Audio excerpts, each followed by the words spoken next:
Assalamualaikum warahmatullahi wabarakatuh. Halo Sobat Omnas, selamat datang kembali di channel YouTube Catatan Omnas. Pada video kali ini kita akan membahas materi perkuliahan Analisis dan Perancangan Sistem Informasi Pertemuan 3 Bagian 3.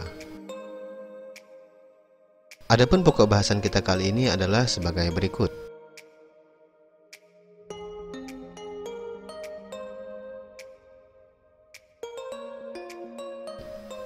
Namun seperti biasa, sebelum kita lanjut, bagi yang belum subscribe, jangan lupa subscribe channel ini dan nyalakan loncengnya ya. Subscribe ya.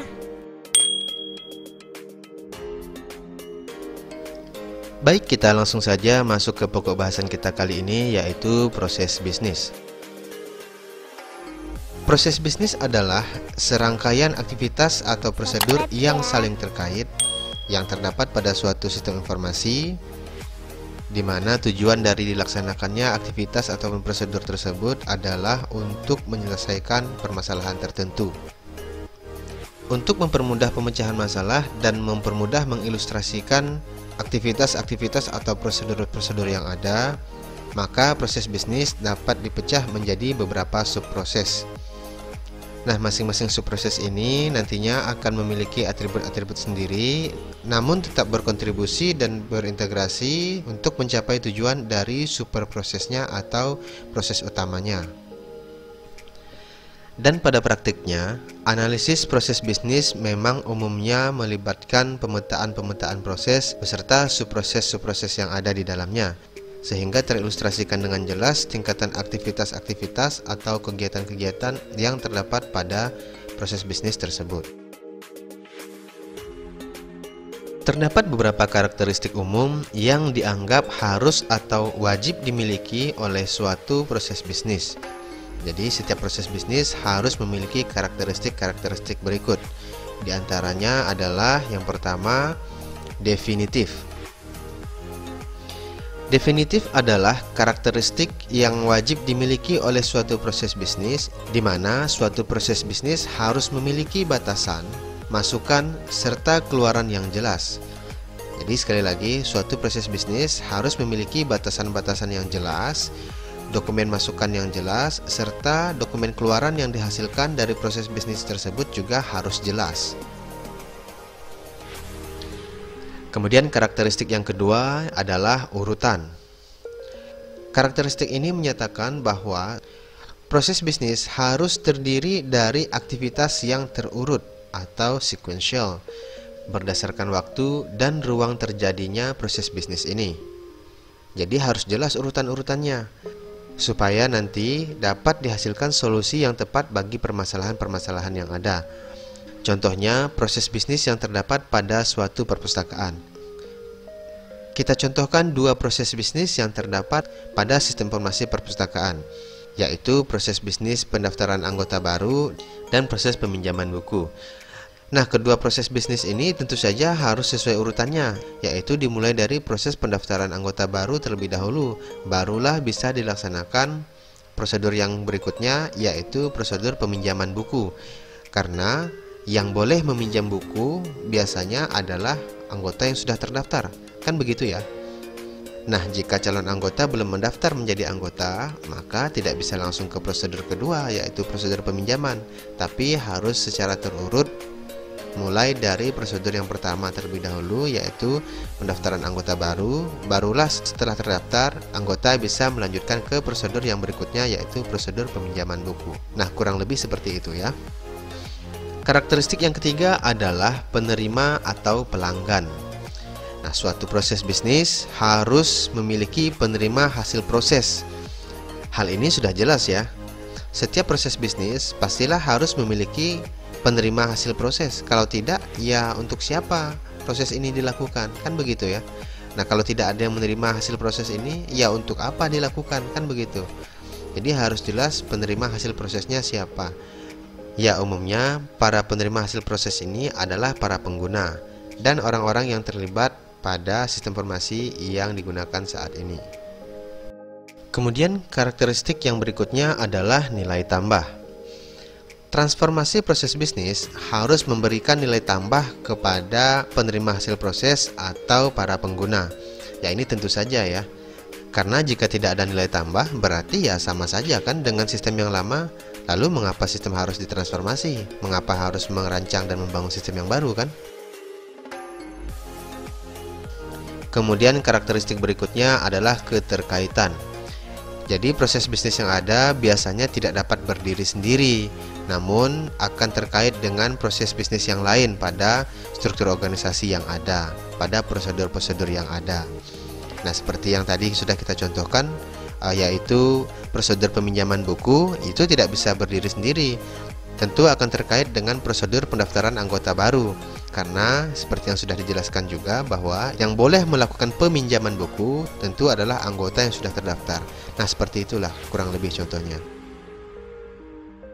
Dan karakteristik yang terakhir yang wajib dimiliki oleh proses bisnis adalah fungsi silang. Di mana fungsi silang ini menyatakan bahwa proses bisnis walaupun tidak harus, namun sebaiknya mencakup beberapa fungsi, sehingga akan terdapat beberapa proses bisnis yang bisa terfasilitasi oleh proses bisnis yang lain. Dengan begitu, integrasi yang terjadi pada sistem informasi yang dirancang dan dibangun akan semakin baik dan semakin maksimal fungsi-fungsinya. Subscribe ya. Nah, itu dia penjelasan mengenai proses bisnis. Sebelum kita lanjut ke pokok bahasan berikutnya, marilah sama-sama kita simak contoh proses bisnis berikut ini agar memperjelas penjelasan mengenai proses bisnis ini dan menjadi bahan acuan untuk pokok bahasan berikutnya.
Oke, itu dia contoh-contoh proses bisnis dari suatu sistem informasi perpustakaan.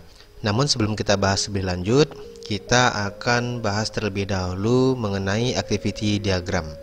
Subscribe ya. Activity diagram adalah diagram yang menggambarkan aliran aktivitas atau aliran kerja dalam sebuah sistem. Activity diagram biasanya juga digunakan untuk mendefinisikan atau mengelompokkan alur tampilan dari sistem tersebut. Namanya diagram pasti nanti akan digambarkan ya. Nah, dalam proses menggambarkannya, activity diagram menggunakan simbol-simbol khusus yang sudah ditentukan, di mana activity diagram itu sendiri merupakan bagian dari diagram UML, Unified Modeling Language, yang sudah kita bahas di video-video sebelumnya. Dan pada UML, sudah ditentukan simbol-simbol khusus dari masing-masing diagram yang terdapat di dalamnya. Jadi tidak boleh dan tidak bisa sembarangan ya. Simbol-simbol khusus ini nantinya akan dihubungkan dengan tanda panah, di mana tanda panah ini mengarah ke urutan dari awal atau mulainya suatu aktivitas atau proses hingga akhir atau selesainya proses-proses tersebut. Jadi setiap awal aktivitas pasti akan memiliki akhir dari aktivitas. Nah, nanti juga akan kita bahas satu persatu simbol-simbol yang terdapat pada activity diagram dan bagaimana contoh penerapannya. Adapun fungsi utama dari activity diagram adalah sebagai berikut. Fungsi yang pertama adalah untuk memperlihatkan urutan aktivitas suatu proses pada sistem. Jadi pada sistem yang dianalisis dan yang akan dirancang nantinya, bagaimana sebenarnya urutan aktivitas-aktivitas yang terdapat pada proses-proses yang ada di dalamnya. Nah, itu dapat digambarkan menggunakan activity diagram ini. Kemudian setelah terlihat urutan aktivitas yang terdapat pada proses-proses pada sistem tersebut, maka hal ini diharapkan dapat membantu peneliti untuk memahami proses-proses yang ada secara keseluruhan, agar nantinya dapat menghasilkan solusi yang tepat untuk mengatasi permasalahan-permasalahan yang terdapat pada sistem sebelumnya. Dan activity diagram ini dibuat berdasarkan proses bisnis yang terdapat pada sistem itu sendiri. Nah, tadi kita sudah contohkan terdapat beberapa proses bisnis. Nanti akan sama-sama kita coba terapkan activity diagram ini berdasarkan proses bisnis tersebut. Subscribe ya. Seperti yang sudah disampaikan sebelumnya bahwa activity diagram digambarkan menggunakan simbol-simbol khusus yang sudah ditentukan. Nah, sekarang kita akan bahas satu persatu simbol-simbol yang paling sering digunakan pada activity diagram. Yang pertama ada simbol initial node atau initial state. Simbol ini digambarkan dengan titik hitam saja. Simbol ini digunakan untuk menggambarkan status awal sebelum suatu aktivitas berlangsung. Perlu diketahui, suatu proses hanya dapat memiliki satu kondisi awal, kecuali pada kasus-kasus tertentu, misalnya kita menggambarkan suatu activity diagram bersarang, di mana di dalam suatu activity diagram terdapat activity diagram yang lain. Nah, seperti itu. Sekali lagi, initial node hanya digambarkan menggunakan titik atau lingkaran hitam saja. Kemudian berikutnya ada final node atau final state, di mana final node ini menggambarkan status atau titik akhir dari suatu aktivitas atau proses. Final node digambarkan dengan lingkaran hitam yang dikelilingi dengan lingkaran hitam. Jadi lingkarannya double. Ya, seperti yang bisa dilihat pada video ini ya. Jadi final node atau final state itu digambarkan dengan lingkaran hitam yang terdapat lingkaran hitam di luarnya. Nah, seperti itu. Berbeda dengan initial node, pada suatu activity diagram mungkin hanya memiliki satu titik awal, namun dapat memiliki beberapa titik akhir, karena pada kasus-kasus tertentu suatu proses memang dapat memiliki beberapa tindakan akhir. Nah, ini nanti akan terkait dengan simbol-simbol yang berikutnya. Nanti akan kita bahas lebih lanjut lagi ya. Simbol berikutnya adalah activity atau action. Nah, activity atau action ini digambarkan dengan rounded rectangle atau kotak yang tidak lancip, kotak yang sudutnya bulat. Nah, pada simbol activity atau action ini nanti bisa kita deskripsikan aktivitas yang dilakukan oleh aktor pada suatu proses bisnis atau suatu activity diagram. Simbol berikutnya adalah control flow. Nah, seperti yang sudah disampaikan sebelumnya, bahwa simbol-simbol pada activity diagram nantinya akan dihubungkan oleh tanda panah. Nah, tanda panah itu disebut dengan control flow, di mana control flow ini adalah tanda panah yang menunjukkan arah aktivitas atau proses yang sedang berlangsung Umumnya, arah utama dari control flow ini adalah dari atas ke bawah. Kemudian, simbol berikutnya adalah decision, yang disimbolkan dengan diamond atau belah ketupat.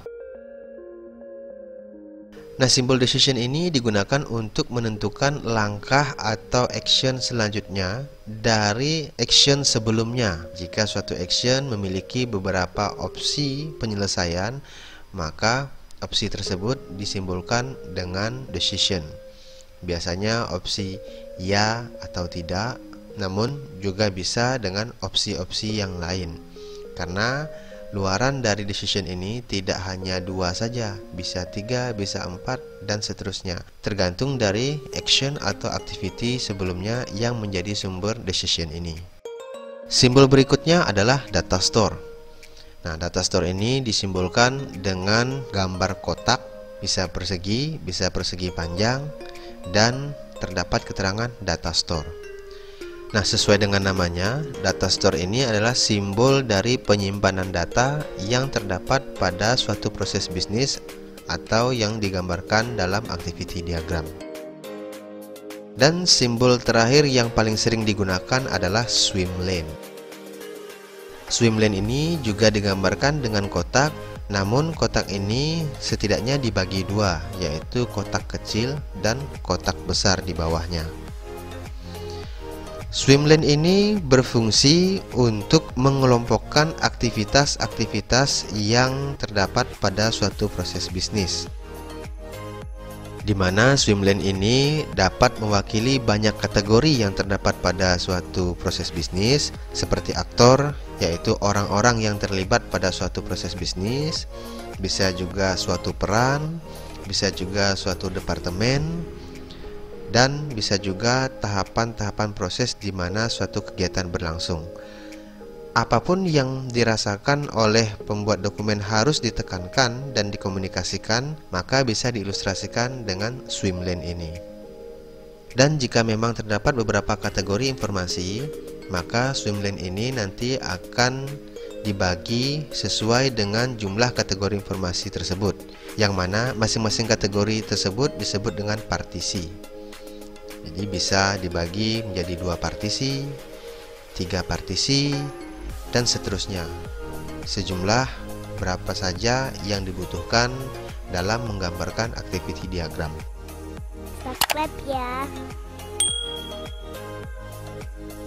Oke, itu dia penjelasan mengenai simbol-simbol yang paling sering digunakan pada saat menggambarkan activity diagram. Nah, sekarang kita akan sama-sama contohkan bagaimana menerapkan activity diagram ini berdasarkan proses bisnis yang tadi sudah kita tampilkan.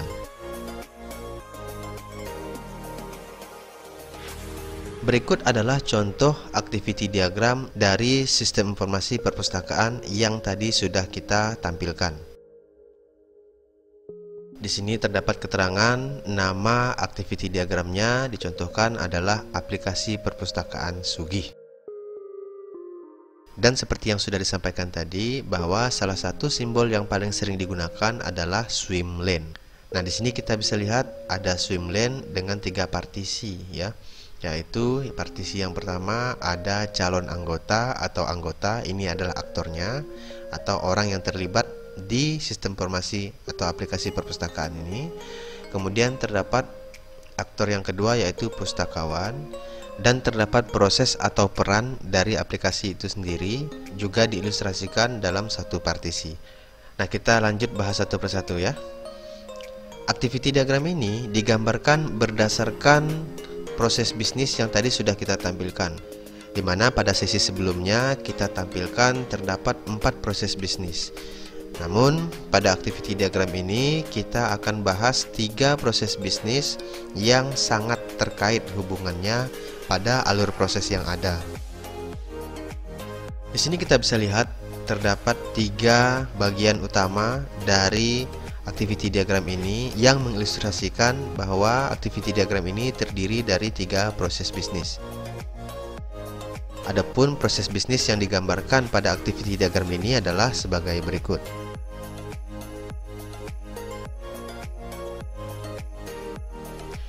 Yang pertama ada proses bisnis pendaftaran anggota. Nah, seperti yang sudah ditampilkan tadi, di sini juga bisa kita lihat bahwa proses bisnis pada pendaftaran anggota ini, seorang calon anggota yang belum menjadi anggota perpustakaan dapat mendaftarkan diri dengan cara mengisi formulir pendaftaran. Nah, yang tanda biru ini adalah aktornya. Nah, di sini kita bisa lihat pada activity diagramnya, aktornya adalah calon anggota. Nah, maka semua aktivitas yang dilakukan oleh calon anggota kita gambarkan di partisi calon anggota ini. Kemudian tadi sudah kita bahas simbol-simbol yang digunakan, maka di sini kita bisa lihat ada initial note, yaitu tanda dimulainya aktivitas ini. Dimana sesuai dengan proses bisnis ini, aktivitas ini dimulai dengan calon anggota mendaftarkan diri. Ya.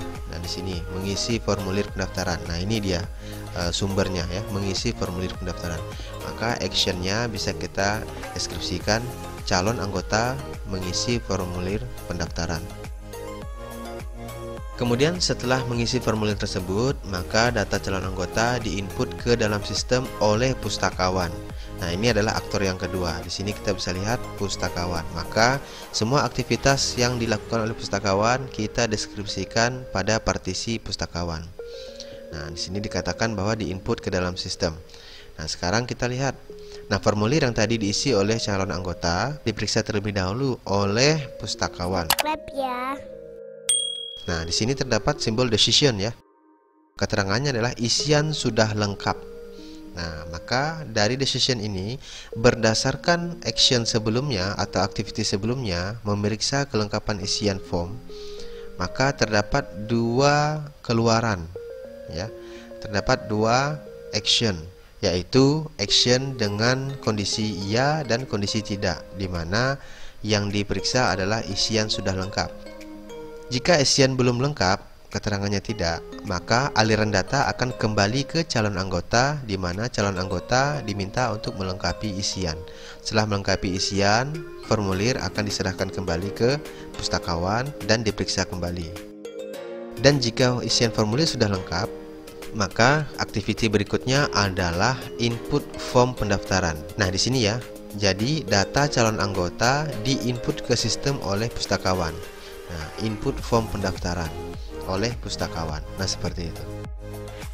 Nah, setelah diinput, nanti aplikasi yang akan menyimpan informasi dari formulir yang ada. Nah, berdasarkan data yang disimpan, di sini ada data store ya. Nah, maka dapat dicetak kartu. Yang mencetak kartunya adalah pustakawan. Di sini juga sudah ada proses bisnisnya. Pustakawan mencetak kartu anggota. Nah, jadi cetak kartu anggota. Jadi berasal dari sini. Nah, kemudian karena cetaknya melalui aplikasi, maka aplikasilah yang mencetak kartu anggota ini. Setelah dicetak, maka dilakukan stempel atau legalisir oleh pustakawan, dan kemudian kartu anggota diserahkan ke anggota yang menandai bahwa calon anggota sudah resmi menjadi anggota perpustakaan tersebut. Dan ini juga sudah dideskripsikan pada proses bisnis pendaftaran anggota ini, yaitu pustakawan mencetak kartu anggota dan menyerahkannya ke anggota perpustakaan. Nih ya, menyerahkan ke anggota perpustakaan. Nah, seperti itu. Nah, begitulah contoh menggambarkan activity diagram dari proses bisnis pendaftaran anggota. Berikutnya kita akan contohkan lagi proses bisnis yang kedua, yaitu proses peminjaman. Nah, seperti yang sudah ditampilkan sebelumnya bahwa proses bisnis peminjaman ini adalah bagian kedua pada activity diagram yang tadi sudah ditampilkan sebelumnya. Nah, untuk menggambarkannya ya kita juga harus benar-benar memahami alur yang terdapat pada proses bisnis ini seperti yang sudah disampaikan tadi kan ya. Nah, jadi kita pahami terlebih dahulu proses bisnis yang ada, di mana di sini dikatakan bahwa koleksi bahan pustaka yang telah melalui proses pengolahan dapat dipinjamkan kepada anggota. Nah, pada saat seorang anggota meminjam koleksi bahan pustaka, nah anggota ini adalah aktornya karena sudah menjadi anggota tadi ya. Kemudian anggota ini meminjam koleksi bahan pustaka, apakah itu buku, majalah, CD atau yang lain-lain yang dimiliki oleh perpustakaan. Nah, di sini ya, maka pustakawan harus memasukkan nomor anggota. Jadi menginputkan data peminjaman buku yang dimulai dari menginputkan nomor keanggotaan. Karena berdasarkan sistem, jika nomor anggota diinputkan, maka data anggota akan tampil semua. Nah, seperti itu ya. Setelah diinputkan nomor keanggotaan beserta data-data peminjaman lainnya, maka tentu saja informasi peminjaman buku ini akan disimpan ya di data store yang terdapat pada aplikasi perpustakaan ini. Nah, ini dilakukan oleh sistemnya atau aplikasinya, di mana di sini sudah dideskripsikan, yaitu sistem akan menyimpan data peminjaman serta menampilkan form untuk menambahkan data peminjaman yang lengkap. Nah, jadi ditambahkan datanya. Kemudian setelah pustakawan mengisikan nomor dari koleksi bahan pustaka yang dipinjam dan tanggal pengembaliannya, nah di sini kita bisa lihat ya, tanggal peminjaman, ya, batas pengembalian di kartu buku yang ada, maka barulah buku diserahkan kepada anggota untuk diperbolehkan dibawa pulang. Nah, seperti itu. Kemudian contoh activity diagram pada proses bisnis yang akan kita bahas kali ini adalah, di mana tadi sudah kita tampilkan juga pada activity diagram sebelumnya, bahwa proses bisnis pengembalian ini adalah bagian ketiga dari activity diagram tersebut, yaitu mengembalikan buku. Nah, pada proses bisnis ini dinyatakan bahwa pustakawan harus mencatat data pengembalian. Jadi pustakawan mencatat data pengembalian, menginput data pengembalian pada saat anggota mengembalikan buku yang dipinjamnya. Nah, di sini anggota mengembalikan buku. Jadi buku yang dikembalikan akan dicatat data pengembaliannya. Kemudian pustakawan mengisikan nomor dari bahan pustaka yang dikembalikan pada form pengembalian. Nah, jadi diinputkan ID-nya ya, nomornya. Kemudian sistem akan menampilkan formulir yang terdapat informasi-informasi peminjamannya. Nah, pada form ini tentu saja terdapat informasi-informasi seperti anggota yang meminjam buku, koleksi bahan pustaka yang dipinjam, kemudian jika ada yang belum dikembalikan juga akan tampil, kemudian tanggal pengembaliannya, ya, kemudian denda jika dikembalikan lewat dari tanggal pengembaliannya, jadi berapa denda yang harus dibayar, serta perpanjangan waktu peminjaman jika anggota memutuskan untuk memperpanjang waktu peminjaman bukunya. Nah, jadi semua ini akan tampil formnya, yang mana informasi tersebut datanya diambil dari data store yang terdapat pada aplikasi. Nah, kemudian pustakawan akan menuliskan tanggal pengembalian di kartu buku. Jadi biasanya kartu buku ini terdapat pada bukunya, kan seperti itu ya. Nah, jika dikembalikan, jika bukunya diperpanjang, ya berarti yang diinput adalah data perpanjangannya. Nah, seperti itu. Dan setelah diinputkan data-data pengembaliannya, maka proses akan dinyatakan selesai, yang ditandai dengan final note atau final state, yaitu simbolnya lingkaran yang ada lingkarannya ya, atau titik yang ada lingkarannya, dan kita berikan tanda selesai. Dan itu artinya berakhir sudah proses bisnis yang terdapat pada sistem informasi perpustakaan yang kita gambarkan pada activity diagram. Subscribe ya.